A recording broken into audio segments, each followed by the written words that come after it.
So we are routinely using CVE Scan tool, which provides a very nice way of having a short list of CVE by getting rid of many false positives.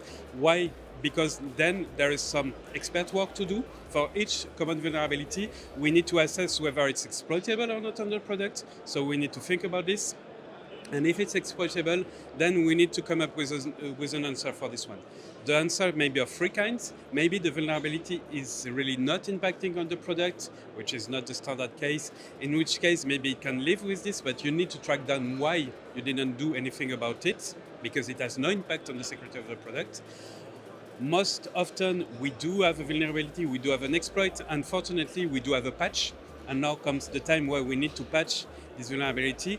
Patching at the low level, at the kernel level, for instance, may be a tricky task, and that's really helpful to have a very clean design in your Linux system in the first place. And sometimes we can provide other ways of mitigating the vulnerability when the patch is not available. In the worst case, it will mean removing some functionality, and that's definitely not something that we want. And sometimes we have some other ways of coming with creative solutions to mitigate the vulnerabilities.